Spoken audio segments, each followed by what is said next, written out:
today's guest is an OG in the marketing space, Pat Flynn. 3 months after proposing to my girlfriend and she said yes, I got laid off. And this was the Great Recession of 2008. It was so weird because things were happening so well and I was on the path that I was supposed to be on, the ideal path. And then it was all just kind of like swept out under me in an instant. I was depressed for 2 or 3 months trying to figure things out because I didn't have a plan B. And there was an interview with a guy named Cornelius Fitchner who was telling his story. He was helping people pass a very particular exam in the project management space. And that was my big light bulb moment because I had taken several exams on my way to becoming an architect. Could I teach people how to pass this exam? So I had built a website to share my notes and all the things that I learned about this exam. Later that year, I wrote a study guide, put all my notes into a PDF file. And in October of 2008, I launched that book for $19.99. And I had generated a total profit of $7,908.55. I could not believe it. And that grew and that blew up. And I've written books and I've gone on stage now and I have this giant audience now related to this. And over the years, I've generated nearly $10 million in earnings since 2008. You say, instead of spending money on ads, spend more time on people. Instead of figuring out how to optimize your conversion rates, figure out the rate at which you're able to connect authentically with your audience and make them feel special. What are some great ways to make our audience feel special?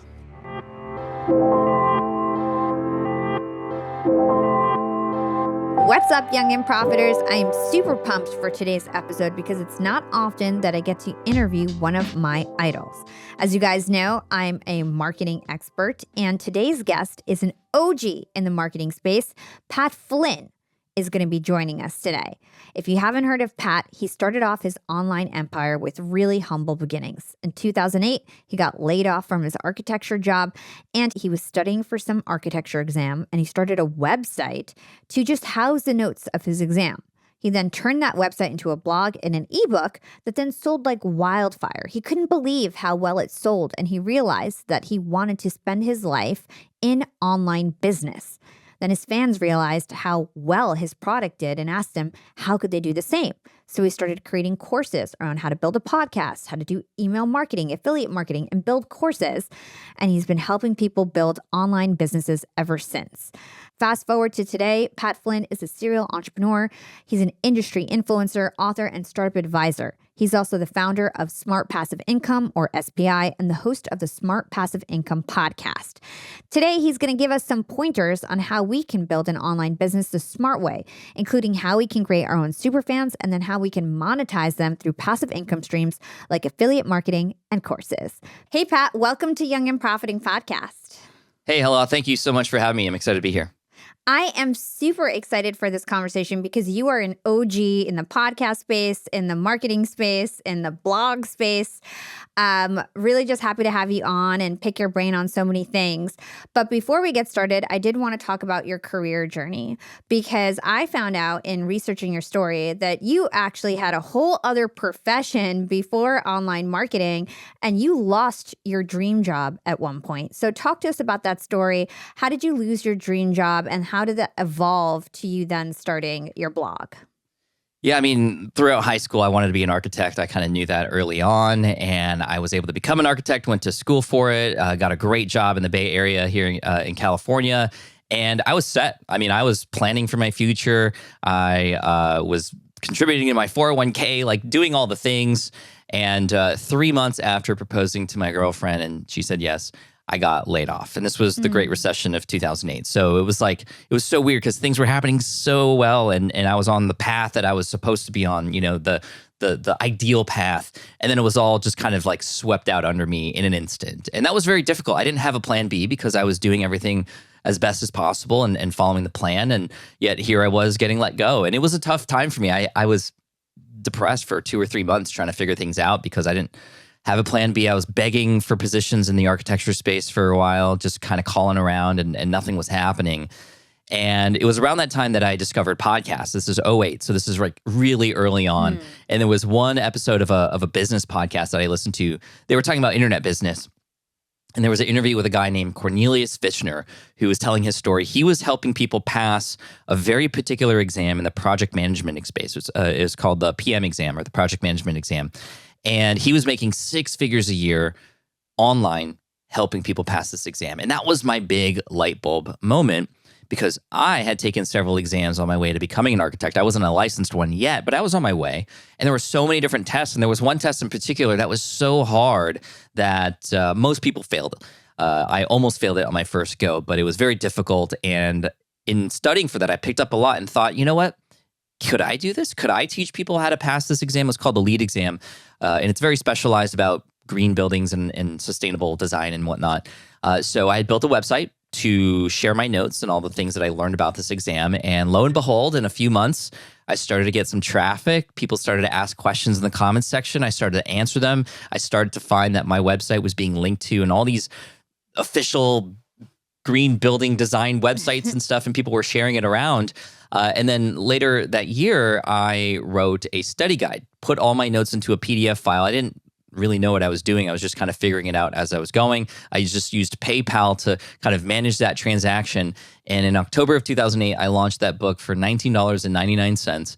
And I had generated a total profit of $7,908.55, which just was like, I could not believe it. I mean, every day I woke up literally to a bigger PayPal balance, and it just didn't seem real to me.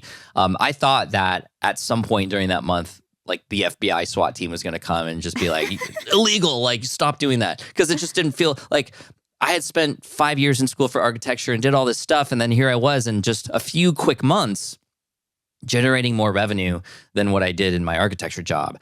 And that was like a huge thing for me. And then I just leaned into that. You know, the next month I started to make, over $10K a month and then $14K a month. May of 2009 was our biggest month, $30,000 in a single month. I had to raise the price of my book and everything.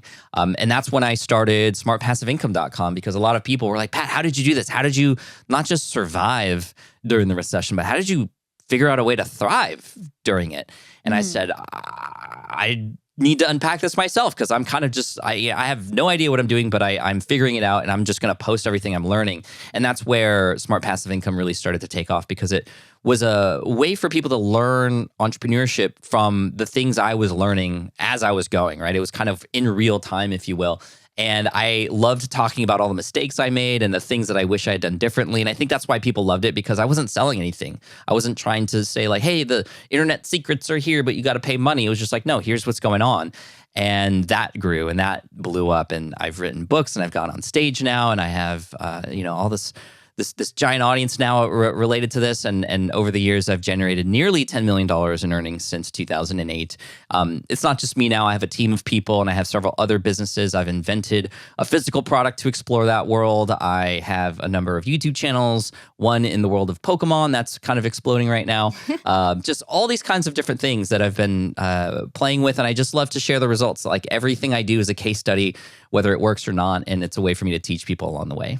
Yeah, I love that backstory. And today on your website, Smart Passive Income, you've got a lot of different courses, and you've evolved from like this blog and ebooks to having this whole like community and platform. Can you talk to us a little bit about your current business model today and maybe how it's evolved over the years? For sure. In the beginning, I mean, I didn't start generating revenue from the entrepreneurial blog until 2011, so a couple of years after. And that was just done through affiliate marketing. Affiliate marketing is recommending other people or other companies' products and essentially getting a commission if you send anybody over. This is different than advertising, where a company will pay you up front. This is a company who will pay you when a customer goes through. And I started to generate several tens of thousands of dollars a month doing that by sharing the different tools I was using to build business, the different website hosting platforms and email service providers. And that was the fun part about what I was doing. I could just share all the information for free, right? It wasn't behind a paywall. It's like, here's all the things I'm doing. And, step 3, here's a link if you want to use the same tool as me. Step 8, here's the same tool that I used. And I started to generate a lot of revenue by just sharing all the information for free. However, in 2016, I had a lot of people ask me for much more in-depth information. And that's where online courses started to come into play. And my first one came out in 2017 about podcasting. And that still to this date is our most popular course. And I just walk people through the entire process to go from idea to launch to building an audience to then monetizing and doing that in a genuine and transparent way. And we've had tens of thousands of students go through our courses since then. However, in 2020, things started to change, not just in the world, but in our business too. We had sold at this point maybe $2.5 to $3 million worth of online courses, getting really, really high ratings and very, very high completion rates. But we started to notice that the completion rate started to become a little bit less. And that was very troubling to us. We're not in this just to make money. We're in this to help people. In fact, the more that we serve people, the more money we make. So we started to notice that maybe the courses, there was just so many from so many different people now that it just wasn't working the way they used to. Information now is freely available really anywhere, right? When you think about it, you could look up anything. Back in the day when I started, like in 2012, 2011, information wasn't as freely available. So just by having the information, that was valuable. Now, having the information, that's almost adding to the overwhelm that people have. And so we discovered that, okay, we need to add some new elements to this educational platform that we have in order to make this continue to work and thrive for our students. And so we decided to shift into building a community. And we love it now because it's called, we didn't coin this term, but we definitely are owning it. And it's the idea of community-powered courses. And we have now two communities. One is our SPI Pro community for people who have established businesses, but then we have also our All Access Pass. And here's the big difference, right? Our podcasting course, for example, we had sold it for years for $499, right?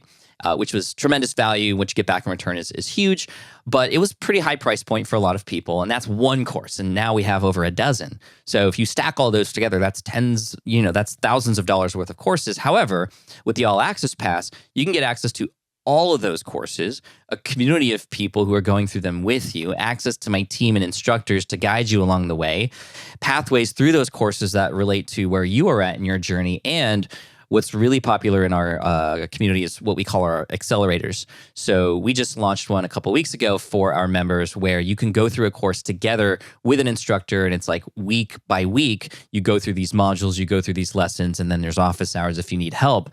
The course material is the course, but there's real-time learning and feedback and questions and answers happening at the same time, sort of a hybrid cohort-based model. And the completion rates are through the roof, like absolutely tremendous, and it's just so much better. And you can get access to all of those things for what is the equivalent of $59 a month. So it's a lower barrier to entry. And what the hope is that people won't just take the one course that they want right now, but they see the next course in their future after that, right? So they might start a podcast and they go, you know what? I'm building this audience now. I want to build an email list. All right, you already have access to email marketing magic. So go into that and go into this one and then go into this one. And the idea being it's a win for everybody because it's a lower barrier to entry, but then hopefully people will stick around for several months or if not years, and everybody will generate more revenue over time in that way, if and only if we are providing value versus a larger upfront payment. So the community now, we're trying to take the lead in the space with community-powered courses, trying to set the example for our colleagues as well, and it seems to be working. Yeah. Yeah. I see that as such a huge trend. So I launched my first course earlier last year. I'm one of the biggest influencers on LinkedIn. So I launched a LinkedIn masterclass. And as a part of this, intuitively, I was like, okay, I'm going to build a community around this. Anybody who joins the course, they can pay a small fee, join us in a WhatsApp group. We'll support each other's links. I'll do twice monthly office hours, bring in other speakers. And to my surprise, everybody's favorite part about the whole thing is the community, and they all hang out together. They meet up with each other in conferences, and they always say, like, the course was amazing. It gives everybody common ground to talk about and have some sort of like foundation where they've got things in common. But it's really the community, and they help each other and have peer calls, and they've like taken it off on their own in terms of what it is. So I guess my question in that is, how do you make sure they communicate with each other as a community? What are the ways that you are like fostering community within your course, I guess? Yeah, I mean, you have to lead by example, right? Just having a space, like an empty space. Like imagine like the physical version of that, right? You have an empty gym and you're like, okay, guys, like come in here, we're all together. And then you just kind of leave them there. And, that's not really, you need some sort of direction. And so if you can go into that space and create the safe space for people to come, but then you're also showing up and you're leading by example. If you want people to post stories and post videos, well, you got to go in there and post stories and videos yourself. And when you do that, it unlocks that ability for others to do it because nobody wants to be the first one to do it.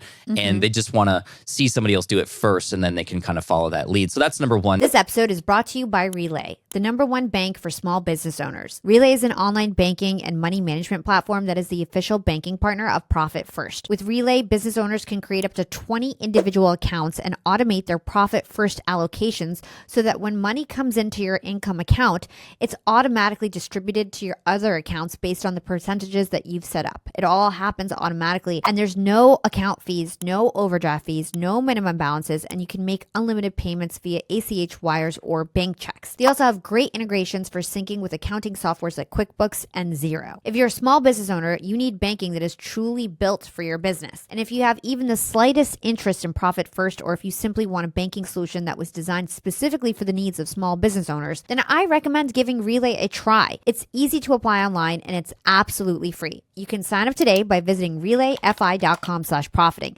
Again, that's relayfi.com/profiting. The link is in our show notes. Give them a try. I hope you do. Number two is finding who might be the future leaders in that community, right? You are a leader yourself because you've created this thing and you've facilitated it. But within that community, there's going to be some people who seem to rise above the rest as far as like their excitement for being there.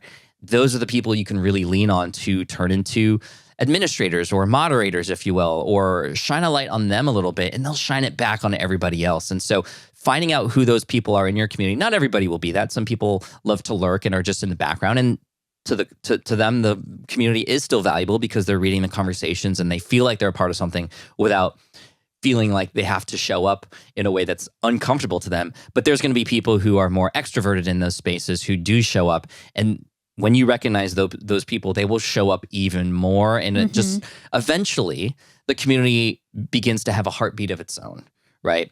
In the beginning, though, it's lifeless, and you got to get in there and you got to do it yourself for a little bit. But once you recruit some people from the inside and even some people on the outside to help manage the community as well, you start to see things take off on their own. And you get to that tipping point where you could even just sit back and just watch it happen on its own. It's such a beautiful, organic thing, as you're seeing in your community as well. People will connect with each other. They'll make partnerships together. They'll hold each other accountable, create masterminds with each other, even without you having to really facilitate that, because you've done the job of finding those people who, like you said, have that common language and that common sort of understanding of why we're here. And it's just like at the baseball stadium, right? If your home team hits a game-winning grand slam, you're high-fiving and hugging people who are just wearing the same ball cap, even though you don't know their name, because you're there for the same reasons, right? And you can win together, you lose together, all that sort of stuff. I also think, thirdly, having some rituals, if you will, things that are happening every week or every month on an ongoing basis that people can look forward to. This is great for a number of reasons. One, retention, especially if it's great and it's valuable. People are going to not imagine their life without it, right? So they're going to stick around and continue to be a part of that. But it also trains them to kind of get involved in a way that they can look forward to every single month. So one thing that we do in our communities, for example, is we share wins of the week. It's a very simple one that you can do, but it also encourages and motivates people who might not be participating, but also still just reading on the inside. We love to have community challenges. We've done these challenges inside of SPI Pro. Used to do them monthly, but we've brought it down a little bit because it was just a little bit too overwhelming. Which goes to the fourth point, which is just to always continue to remain connected to them and listen and understand. We've adjusted our communities. I mean, I feel like they're adjusting always because the community is like a living being that has different needs and changes over time. So we've been able to prune certain spaces in our community. We've been able to add new things based on what people want it.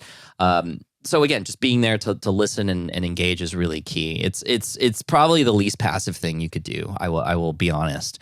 And even though the brand is Smart Passive Income, we knew that we had to be very active in order to best serve our audience. Yeah, 100%. And I think that's the trend now. I think there's so much on demand that people just really are craving connection and real-time information and things like that. And that's sort of the trend that's happening right now. And you have my wheels spinning because when you mentioned about those shining stars that sort of take the lead of the community, I remember talking to my assistant VP, and we had this guy that was just really doing a great job. And I was like, we should pay him. He should be a moderator. And she was like, no, he's so happy. He'll be fine.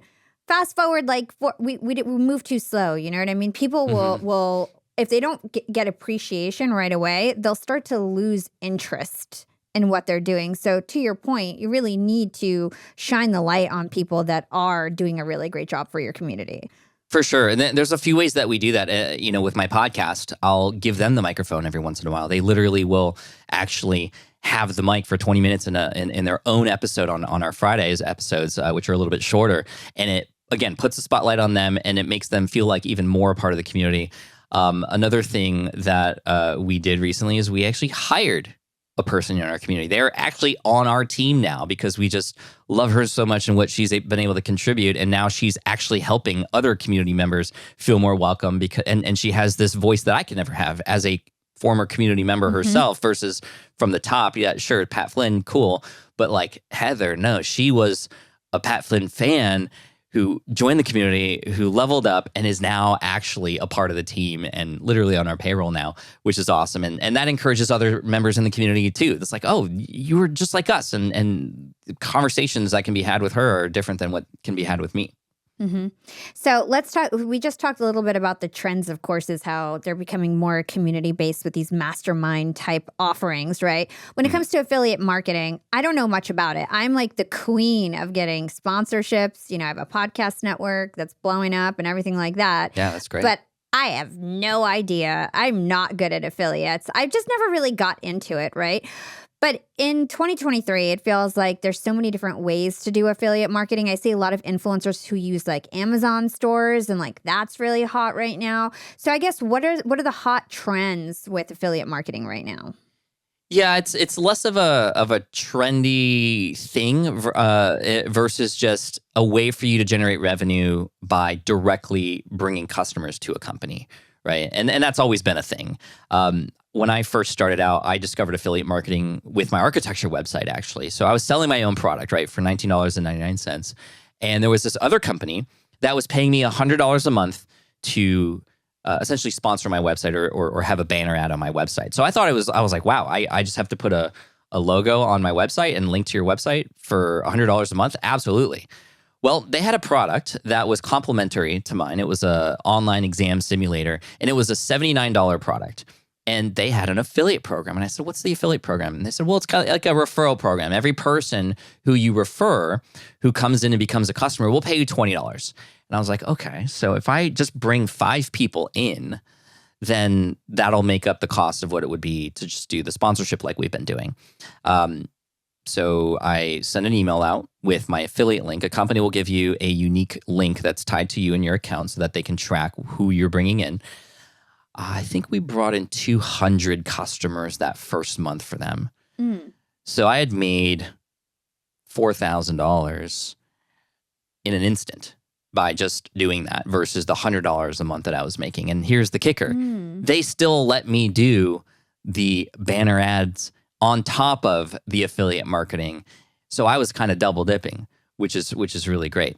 The holy grail of affiliate marketing these days are often with things like software or anything that has a recurring payment. Like if you are an affiliate for Descript or ConvertKit or whatever, right? They will pay you every month that a customer you bring in stays on. So these things stack over time. And so we have some companies that we promote who have a recurring affiliate program where we're generating $10,000, $12,000 a month, knowing that it's just going to be bigger the next month, and they just continue to stack, right? So where I would start is, well, what products, what things are you already using or you already involved with that you can set up an affiliate partnership with those companies? The other cool part about this that is sort of like the next level in what we teach in our course is once you start producing some volume, and this should be pretty simple for you as well, especially with your authority and the size of your brand. Also very key, you don't just want to promote something because it can make money for you. If you promote the wrong products to your audience, I mean, you can ruin your reputation in an instant. So it's very, very important to select the right products, the ones that you know are going to serve your audience, and everybody wins in that situation. But what I was saying is, well, you could take this one step further. Many of the companies that I had been once an affiliate for, I'm now an advisor to those companies because I was able to come to them with even more value than just customers. I was able to bring them some feedback and advice and some thought about the future of their companies and how it could be even better. And so some of these companies have brought me on now where I'm still an affiliate, but now I can say I'm an advisor. I'm an advisor for ConvertKit, for example, and I've been able to directly influence some of the decisions that that company has made, which has benefited the company, but also has benefited me and benefits my audience as well. And so I literally own shares of the company now as a result of that. And of course, that can lead into much bigger payouts down the road. And it just allows me to feel even more of a tie to the brand and the company and Nathan, the founder. So there's a lot of things you can do with those partnerships. Many times you can't get to that level, but there are some other additional things that might happen. For example, if you get in good with a company in that way, you're producing a lot of volume for them. You have even more permission to go, hey, Canon cameras, like, you know, we sent over 100 people your way last month. Are there any products coming out that I could review on my YouTube channel that you know you might want to send my way that I can get behind? A lot of companies will send stuff early to people, or even give things to those people in exchange for, you know, the volume that they know that they're going to produce. So there's a lot that can be done there, and of course we teach this in our All Access Pass as well. But I hope that helps, and maybe more gears are turning now as a result. Oh, 100%. And so with my podcast network, I'm all about doing 360 campaigns. So it's podcast ads, social media, newsletters. We get all of those types of platforms sponsored. And what happens is, because I'm also focused on digital promotions, not just podcast ads, we get a lot of link clicks and rebuys, right? Which is pretty rare in the podcast world. In the podcast world, you tend to get, a lot of people get ads, and it's sort of churn and burn because there's no conversions typically, because it's really hard to go memorize a link, and when you have time, remember it, remember the promo code, and have a conversion. But online, you just click a button and people can convert. So my question for you is, with affiliate marketing, where do you see the most click conversions? Like, what is the most successful for you typically? Or what's the best approach? When I started my LinkedIn masterclass, I wanted to focus on what I do best, which is marketing and teaching. When it came to things like building a website and collecting payments, I didn't know where to start. And frankly, I didn't want to spend my energy on those things. That's why I'm so glad I found Shopify. Shopify is the commerce platform revolutionizing millions of businesses worldwide, just like mine. Whether you're a garage entrepreneur or IPO ready, Shopify is the only tool you need to start, run, and grow your business without any struggle. Shopify puts you in control of every sales channel. So whether you're pushing designer t-shirts from their in-person POS system or monetizing masterclasses like me on Shopify's all-in-one e-commerce platform, you're covered. Setting up my Shopify store just took a day or two, and in less than a year, I've made well over $300,000 with my LinkedIn Secrets Masterclass. Shopify is a platform I log on to daily during promotional periods from my class. My favorite thing to do is to put up a social post on LinkedIn, and then I check my analytics in the live view on Shopify right away, and I can see how many people are logged on, how many people added to cart, how many people are checking out. It is so exhilarating. It is such a dopamine rush, and it's rewarding to see all of my hard work in action in their live view. Once you've reached your audience, Shopify has the internet's best converting checkout to help you turn browsers into buyers. Shopify helps me close more sales by giving me the ability to easily do things like retarget abandoned carts, give discount promo codes, set up referral programs and subscriptions, and I was even able to implement a chat function within just minutes to answer questions my future students had about class. It's no wonder Shopify powers 10% of all e-commerce in the US, and Shopify is truly a global force, powering companies like Allbirds, Rothy's, and Brooklyn, and millions of other entrepreneurs of every size across 170 countries. Plus, Shopify's award-winning help is there to support your success every step of the way. This is Possibility, powered by Shopify. Sign up for your $1 per month free trial period at shopify.com/Hala, and that's all lowercase. Make sure you type it in correctly. That's HALA. Shopify.com/Hala to take your business to the next level. Again, for a $1 per month trial period, go to shopify.com/Hala, HALA, and that's all lowercase. I mean, all the approaches work, right? So on the website, we teach something for free, like here's how to do this, and here are the steps required. And in those steps, because that is a high value article, it literally gives away everything. But within those steps, here are the tools that you can use. And we found, I mean, probably the best example of this goes a little back in the day, but in 2011, I built a website from scratch in a space that I knew nothing about to show people how it was done. And I did that in the security guard training industry. I'm not a security guard. My mom happened to be one, but that didn't really matter. I was showing people from scratch how I was doing this. Here are the keywords that I'm selecting. Here is the tool that I'm using to do that. Here's how I built the website. Here's how I wrote the articles. Here's where I hired writers to do that and do the research. Here's how all this happened. And I remember on day 73, I was kind of like a case study sharing the progress every single day. On day 73, this brand new website hit #1 in Google. And on that day, my affiliate earnings for all the tools that I mentioned in that process just went through the roof because people saw, whoa, he did it. And he showed us every step along the way. I want to do it too. I'm just going to follow the same process and get the same tools. And now I'm able to generate revenue that way. So by open case studies, and that could be on any platform, obviously, but on a blog for search engine optimization and such, that worked really well. Podcasts work really well too. And one thing that I love to do on a podcast is not just talk about the product and talk about how it's used and how awesome it is, whatever the product may be, but I love to invite the company onto the podcast. So I invited Nathan Barry, the founder of ConvertKit, an email service provider that I'm now an advisor for, onto the podcast, not to talk about ConvertKit and how awesome it is, but to get into his story. Why did you even create this product? What were the struggles building this thing from the ground up? And, through that, the audience begins to build a relationship, not just with me, but with the company who I am now promoting. And so now there's more of a genuine feel for, I understand that this product is here to help me for the right reasons and what it can do for me. And now I even know the founder through the podcast, right? So you can use your platform to do it that way too. YouTube is a great platform for affiliate marketing. I did a video for Descript, which is a podcast editing tool and a video editing tool. They're really innovative with AI involved and stuff. And there's a tool in there called Overdub, which allows you to sort of read a few sentences and then it kind of mimics your voice. And it's both awesome and scary at the same time. So I created a video about that, but also how useful that could be, especially for a podcaster. And that video in 9 months saw over 1 million views. And of course, I included a link, an affiliate link to Descript.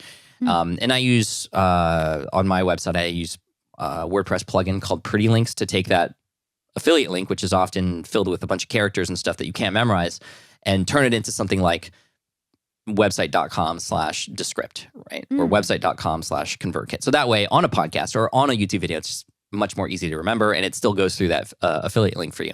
Anyway, that's just a small tip. But this video has now accounted for a total of $40,000 in commissions. Like, that is my take home after all the people who have seen that video and then clicked and then now are a member or a user of Descript as well. And that's just one of the dozen plus tools that I've talked about on my YouTube channel. So you can imagine just what the revenue might be like across the board, across those different tools. But that's a more recent example that, again, just to kind of show you this is still working and working really well today. I love it. You're making me want to negotiate getting like some sort of affiliate deal with all my brand sponsorships. I've done it a little bit, but haven't really leaned into it. Okay, so before we can sell anything, we actually need to create an audience. And I know that you have a book that came out in 2019 called Superfans. So first things first, how do you define a superfan? Yeah, so a superfan, and this book is very much inspired by an article that was written, I think in 2005 or 2006, by senior editor of Wired magazine, Kevin Kelly. And he wrote an article that is pretty pronounced in the entrepreneurial space called 1,000 True Fans. And the whole premise about true fans, and he defines this and I define superfan in the same way, is a true fan or a superfan is somebody who, if you are a musician, this is the person who will drive 8 hours to listen to your set and then kind of wait for you backstage just to get an Instagram photo with you because they're very much in love with your music. A Swiftie, right, is a version of that. If you are a business or have a product, this is like the people who will wait in line overnight just to be first to get access to that thing, right? Like what we see with Apple sometimes when a new phone comes out. But you don't have to be a celebrity or a huge company in order to have those kinds of fans, because anybody who has a message and who has a platform will develop fans over time. And over time, those fans can become true fans or super fans. The people who will buy your product without even reading the sales page. The people who, when there's a troll or somebody who says something negative about you, they're going to step up and defend you. Like, you won't even hear about it because they're in the front lines, right, to defend you from those trolls. These are the people who make your podcast, your YouTube videos, your blog posts a part of their daily ritual, right? To listen to while eating a biscuit and having coffee in the morning or what have you, right? It's just like they can't imagine their life without your brand or your message or your voice or your podcast anymore. That's a super fan. But a super fan's not generated overnight, right? They're not there the moment they discover you. They're created by the moments that you create for people over time, for those people over time. And there's a ladder, or I like to call it the pyramid of fandom that I take you through in the book. And there are different conversion points to go from the bottom of the pyramid, your largest portion of your audience, which is your casual audience. These are the people who just found you. Maybe a lot of you listening or watching this right now, maybe you're a part of my casual audience because you just discovered me for the first time and you might be curious about my website and all these other things, right? You're a casual audience member, and this makes the largest part. Whenever you are paying for ads, whenever you are showing up on search engines, this is bringing people into the bottom of this pyramid, casual audience. And our job is to convert them into an active audience member. They are now a subscriber. They now know who you are, and they kind of like your stuff. They will be there to read it. They might even be a customer. They're not quite yet elevated to superfan status yet, but they at least are active in what it is that you're doing. From there, though, this is where we then convert them into a part of our community. The connected community is where magic happens. It's where not just you're talking to them and they're talking to you, but they're talking to each other. And you've done a really good job of this. This is something I'm very focused on. And naturally, some of those people will become super fans just because they can't imagine life without it. They feel an identity as a fan of your brand. But there are some things you can do to convert people who are maybe on the fence or who are a part of that community to become a super fan. And one of my favorite ways to do that is just by offering what I like to call the what's up. A small moment of surprise and a personal reach out just to see how a person's doing. You can actually, I can demonstrate this for you right now. Yeah, sure. So I'm going to go to Instagram, and you're just going to have to believe me because I'm not going to share my screen, but I'm going to go to Instagram and I'm going to go to a comment on one of my latest posts on Instagram. And I'm just going to see, okay, this is Omer. So I'm going to go to Omer's Instagram. He's somebody who just left a comment on one of my latest posts. And I'm going to go to a message and I'm going to go and do a video. Hey, Omer, it's Pat Flynn here. I hope all is well. I know this might be random, but I just want to say thank you so much for following the channel, and I appreciate you. If you have any questions about anything that I can help you with, let me know. Have a good day. Bye. All right, I sent that to Omer. How long did that take? Less than 10 seconds, right? On Friday, I walked my dogs around the neighborhood for 1 hour, 2 leashes in one hand, my phone in the other, and I'm just doing these quick little messages to people on social media for 1 hour. So I'll get through 60 to 80 in that 1 hour. 95% reply rate. And of those replies, most of them say, oh my gosh, I cannot believe you took the time to send me a quick message, or that just made my day, or thank you so much for thinking of me. I can't believe you reached out to me, right? No, this is not 100% scalable, but not everything in business should be 100% scalable, especially when it comes to the human-to-human interaction. This is something that you can do that is free, that doesn't take anything but time and consideration. And many of those people have become super fans just because you're giving them something that other brands are not. Just a little bit of attention. And that goes a very, very long way. In fact, many of those people will screenshot those messages and share them out and go, Pat Flynn reached out to me. This is insane. Like, I didn't feel like I was that important, right? And that's what people want. We just want a sense of belonging. We want to know that there's other people out there who are there for us or who see us. And that's the beauty of community. It allows for that to happen more often, because especially in this world where we're all feeling so alone and so disconnected, and even though social media was supposed to bring us closer together, it's actually pushing us further apart. But those like you who are stepping up to create those communities and then taking those superfan strategies and actually giving people a little bit of time and attention, I mean, you are now creating a business that is future-proof, because let's say LinkedIn goes away or YouTube goes away or whatever. I mean, hopefully you have an email list as well. But if you have superfans, I mean, you could set up shop anywhere and they'll come and support you. And that's a great feeling to know that you have that insurance policy of superfans in your brand. Yeah, 100%. I'm like profusely nodding if you're not watching me on video. I see it, yeah. I built my communities, and I know what you're saying is right. You have to go out of your way and reach out to people without selling them anything. Right. You know what I mean? And just give them value, give them affection, and show up for them. So Pat, you say that focusing on the experiences that create superfans is the most important thing that you can do for your business. Why is that? What is it that Superfans do that can help accelerate your business? Well, number one, they become your marketing team without you having to pay them anything. I mean, you've already paid them enough in terms of the experiences that you've offered them. This is their way to pay you back. They will talk you up. They will hoist your flag high. And I've had people tell me that they annoy their friends so much with how much they talk about the brand or SPI or me. And I'm like, that's kind of funny. But they will talk about you and become your marketing strategy. And this is what I love so much about this is if you think of that pyramid growing, right? You want your user base to grow. You want to scale up. Many people will go outside of their brand to do that. Let me pay for ads to bring new people into the brand. Let me do search engine optimization to show up when people search for this thing or show up on YouTube, whatever. And that grows your pyramid, sure, but from the bottom, right? And again, you got to work hard. It's reverse gravity. You got to go up this pyramid, which takes work and energy. And then you have to convert them into all those different spaces that I told you about. But if you are serving your audience and providing value and giving them those experiences, those super fans will do the talking for you. And when they bring other people into the community, this is growing your community from the inside, right? And guess what? No matter how big your brand is or how small it is, there's already people who are there who you could serve in this way, who may do this for you. When they bring new people in, they're not coming in cold. They're not coming in as a casual audience member now because of that trust that they've built together with that person that they're recommending. I think it was Zuckerberg who said the best growth strategy is a recommendation or something like that. They're coming in already active, if not already a part of the community, because they're coming from the inside.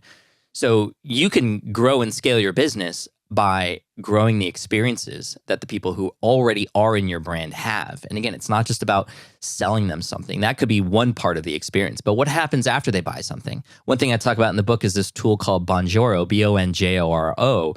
And what's really cool about that is you can set up a system in which case when a person purchases your product or becomes a member or even joins your email list, you can get a notification on your phone that says, Hala just joined SPI Pro or whatever the case may be.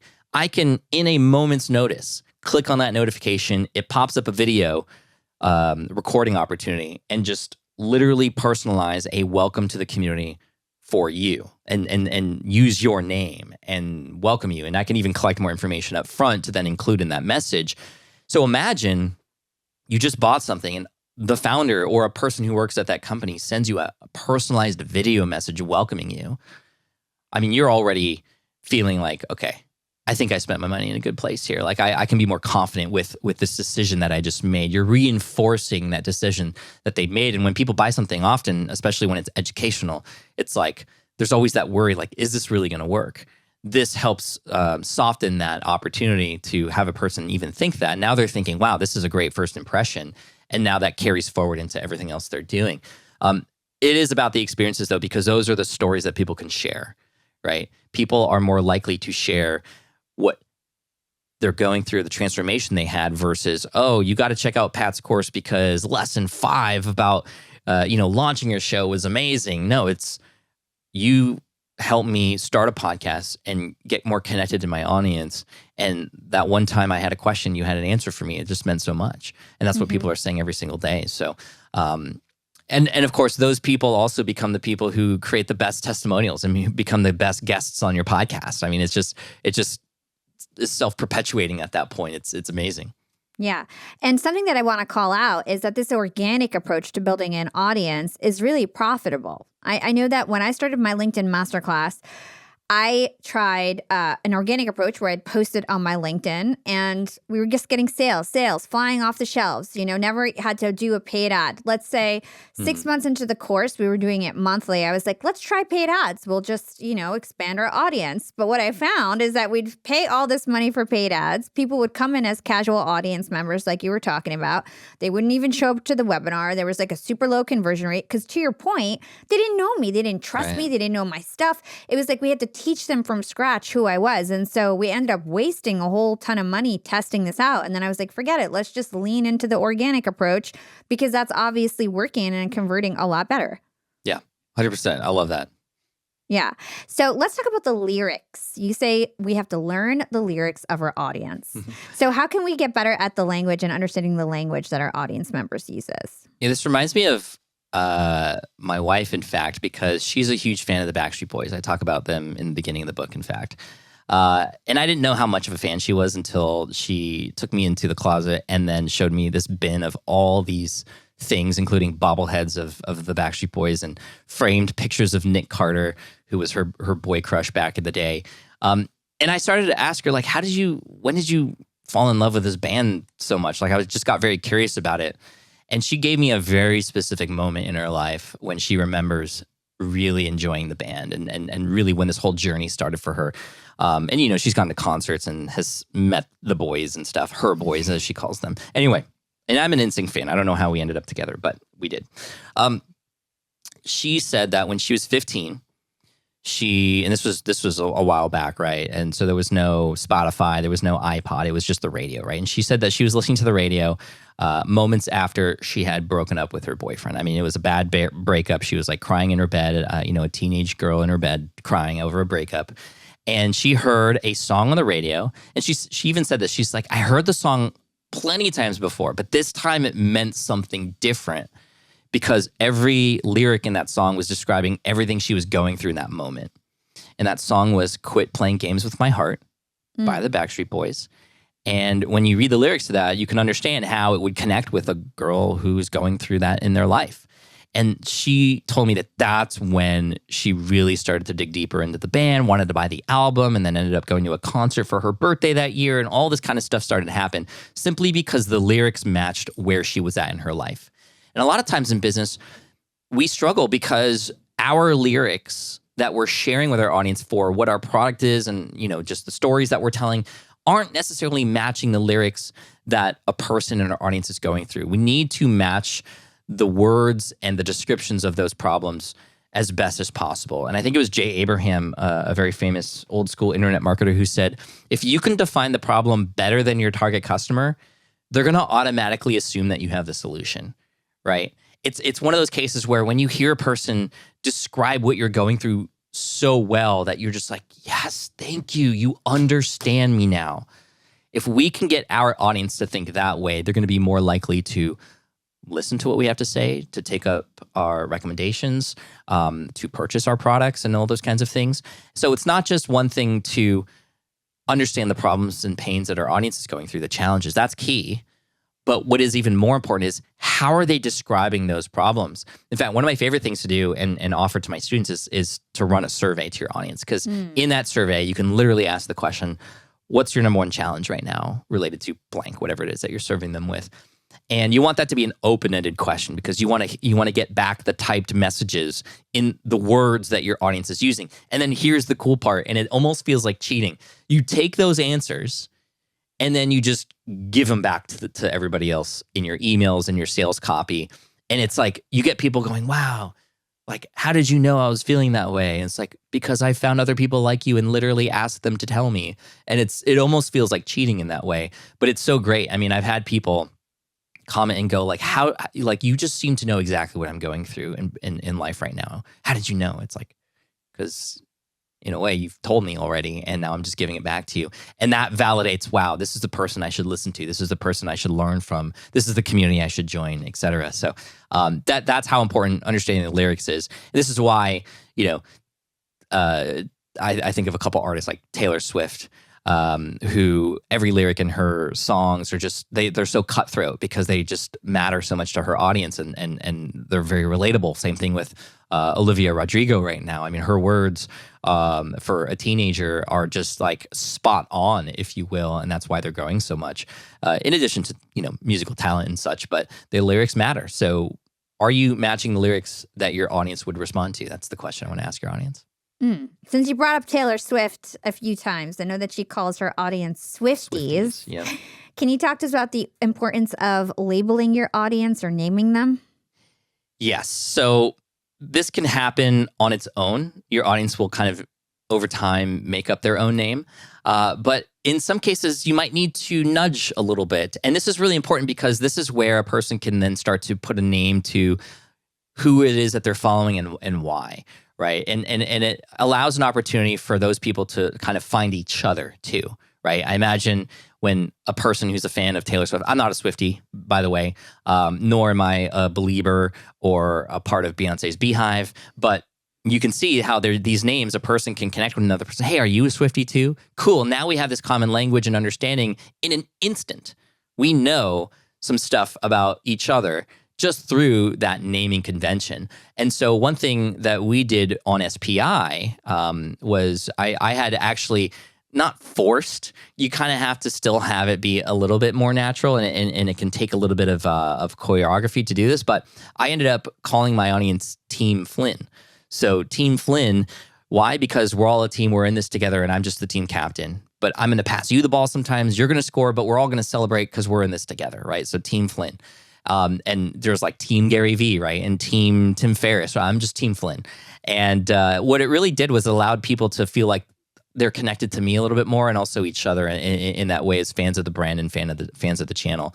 I think it was Seth Godin who said, naming things is really important because that's when you start to create substance for something that a person can now talk about and connect with. And it's that important in your brand and community as well.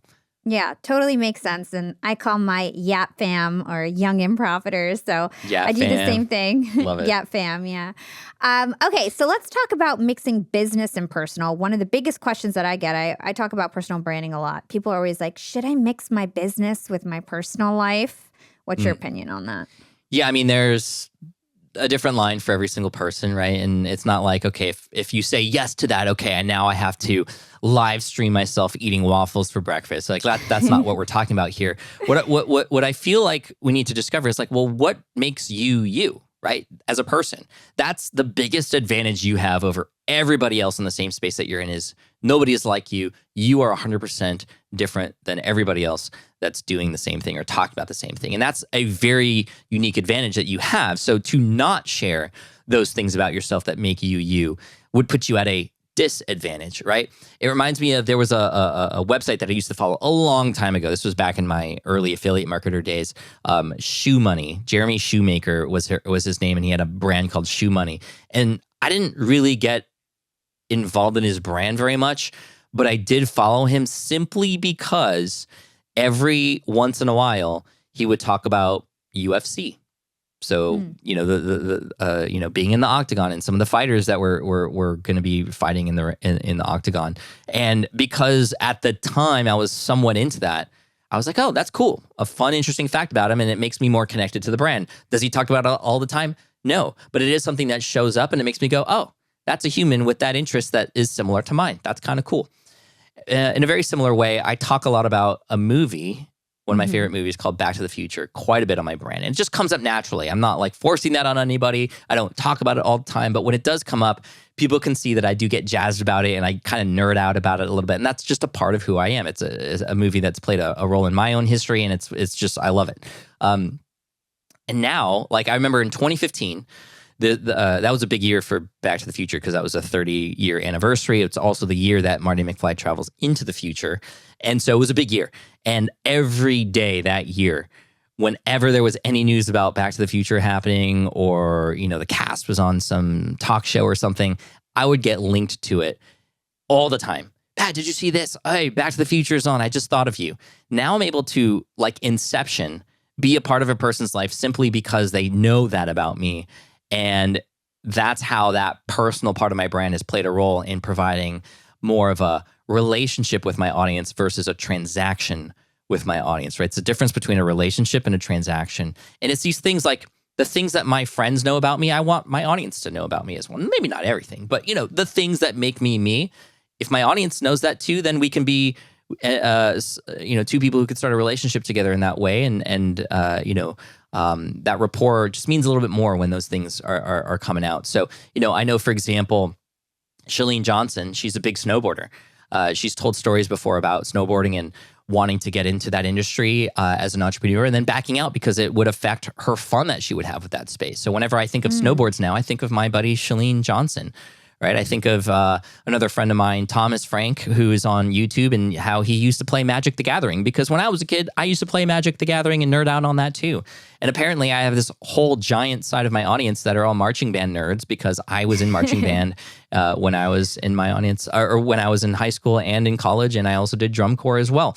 And it's funny because I remember, to finish off the story really quick, in my podcast, the Smart Passive Income podcast, I have a fun little fact about me shared by my voiceover guy in the beginning of every episode. And there's nearly 750 of those now that are out there. And it's funny because when I go to conferences, people will bring up those fun facts that they remember. There was one time this woman talked about how she also had a very large baby when she had a baby, because I was 11 pounds, 12 ounces when I was born. And that like random little fact just made her go, oh, and it like connected her to me a little bit more. So again, you could see how these things can play a role. They're not the center, and you don't want them to be the center, but they add more color and flavor to the brand and allow people to connect with you on a little bit deeper of a level. So smart. I love all of these tips. So I'm going to read an excerpt from your book that I thought was really great. Summarizes a lot that you just said. You say, instead of spending money on ads, spend more time on people. Instead of worrying about the latest growth hacks and strategies, worry about identifying and addressing the biggest pains and problems of your target audience. Instead of figuring out how to optimize your conversion rates, figure out the rate at which you're able to connect authentically with your audience and make them feel special. So speaking of making them feel special, I interviewed the CEO of Thrive Cosmetics, and she's like obsessed with making her audience feel special. She even names products after her best customers, which I think is awesome. What are some great ways to make our audience feel special? Well, we talked about one of those ways earlier, which is just to give them a little bit of time, the little what's up strategy that I talked about. Putting a spotlight on your audience, just like how we talked about putting a spotlight on some of your community members before, that can be absolutely key. When you actually showcase and take the spotlight off of you and put it on your people. I mean, this is what Donald Miller talks about in his book, Story Brand. Your audience becomes the hero of the story. The Luke Skywalkers or the Princess Leias. You are just the Yoda now that everybody wants to go to, so they can have the same transformational story that they did. So featuring their story, uncovering that case study, and really getting into the before and after and celebrating them will, in a way, also celebrate your entire audience. And even though you're just focused on one person at a time, people can relate to that or see a future version of themselves in that transformational story, which is key. And that makes them feel really special. Even just mentioning them, I love the idea of naming a product after, I think for a cosmetic line, that's absolutely genius. Mr. Beast invites some of his audience into challenges that he has. There's a lot of brands that do a really good job of doing that. Lego is another one that I talk about in my book, because they actually have a website called ideas.lego.com.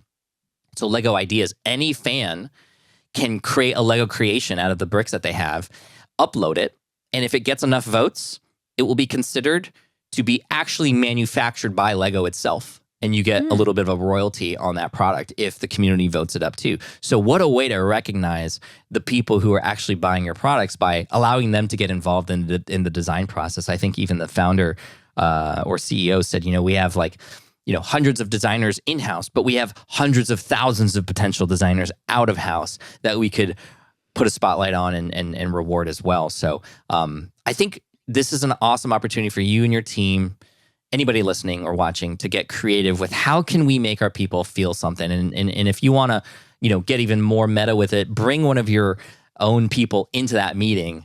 I mean, what a way to make them feel like a part of the process, but also they're going to have a voice of the community that will enable you to do that even more. And so you're teasing out this concept that you talk about in your book called co-creation, right? And Yes. I know that Amy Porterfield, who's in my network and one of my close friends, she does a really great job of co-creation. Can you give us some examples of how an influencer or somebody who has a big audience can co-create with their audience? Yes. So there's a number of different ways to do this on a smaller scale. If, let's say, for example, you have a book coming out, you could simply offer a few different choices for book covers and say, hey, everybody, which cover do you like best, or do you have any suggestions? And this is a cool way to kind of get people involved. It gets people a little behind the scenes. It opens up the factory door a little bit, but it also gives them an opportunity to have a voice in something, which I think is really cool. One thing that we're doing is we're bringing a few of our community members, not just on podcast episodes to spotlight their transformation, but we're actually giving them the opportunity to teach something. We know that we have a lot of people in our community who are much smarter at certain aspects of business than I am or my team is.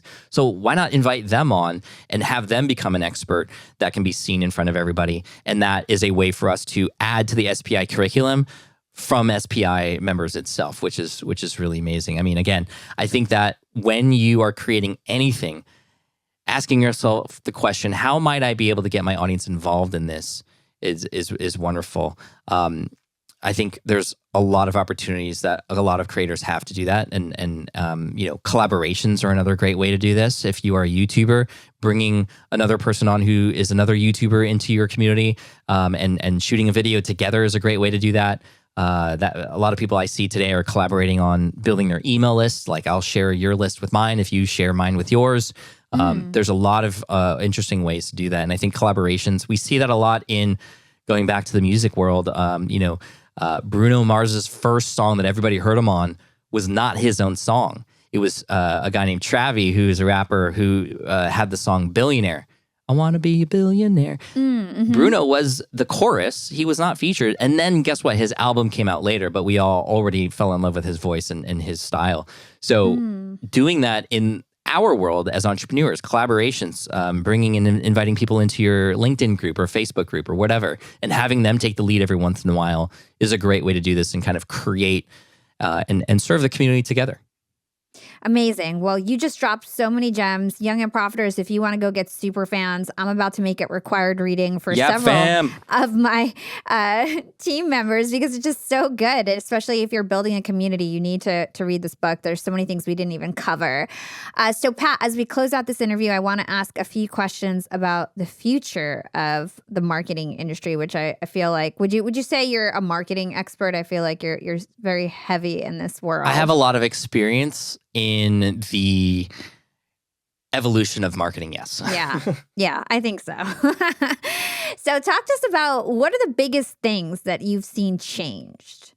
And in 2023, what are the biggest things that you're focused on in terms of just staying on top of all the change that's happening? Yeah, I mean, to do that, the latter, to stay on top of it, it's just to listen and to offer avenues to listen. We do something in our community called a town hall where we invite people to come in and actually express their voice and express their opinion and share what they have going on. And if you don't create a space for that to happen, everything's just going to be in a vacuum, right? And then you're not even going to be able to hear it. So that's number one. But number two, community. This is going to be the future of business. And this is where a lot of businesses are now actually scrambling to figure it out because they know that things that once worked did not. Search engine optimization is not as successful as it once was. It wasn't as much of a hand-me-out as it is, or as it was back in the day. There are a lot of different changes in different industries that are happening where, at the center of it all is just, how do we bring our people together? And I think that's always been the case. We've maybe lost that over the years as these new technologies, new platforms have come out. But I think we're looking for ways to bring that even together now. And you're even seeing platforms like YouTube and Twitch figure out how to better create that membership experience in those platforms. And I think we as entrepreneurs can step up and do that for our own people in our own unique ways too. So again, when you step up to facilitate and bring their community members together, that does nothing but heighten your brand and develop that sort of insurance policy of community that will go with you no matter what happens into the future. Well, thank you so much for all your insights. I end my show with 2 questions that I ask all my guests, and this doesn't have to do with the topic of today's episode. You can say whatever you want. Okay. What is one actionable thing our young and profiters can do today to become more profitable tomorrow? My favorite thing to do, and I still do this, is I reach out to people individually on my email list, brand new email subscribers, and I try to get on a Zoom call with them. And I just want to chat, get to know them, hear the lyrics from their own mouths, and understand what their biggest challenges are in real time. And people are very surprised that I do that 10 times a month still with an audience of millions. But it's so helpful. And even just one of those conversations can turn into gold for you as far as the understanding of who you're trying to help and how. So that would be my best recommendation. Try to get on a Zoom call or a phone call or a DM at least exchange to one of your audience members, and just kind of dig a little bit deeper than you normally do. You hear that, young and profiters? Learn the lyrics. And Pat, what is your secret to profiting in life? Honestly, just serving first. That's a mantra of mine. My earnings are a byproduct of how well I serve my audience. So it's all about serving first and, doing that without even asking for anything in return, because this world has this amazing way, the law of reciprocity, right? The universe just will in some way, shape, or form pay you back one way or another. It might not be monetary. It might be through honest feedback, constructive feedback. It might be through recommendation. But when you step forward to serve others, the world has a way of serving you back. I love it. Where can our listeners learn more about you and everything that you do? Thank you so much. So smartpassiveincome.com is the website. Everything from our All Access Pass to SPI Pro and the podcast is linked there. And I have a personal website too, patflynn.com, or you can find me at Pat Flynn on most social media platforms. Amazing. He is not hard to find, but I will stick all the link in the show notes. Thank you so much, Pat. Thank you.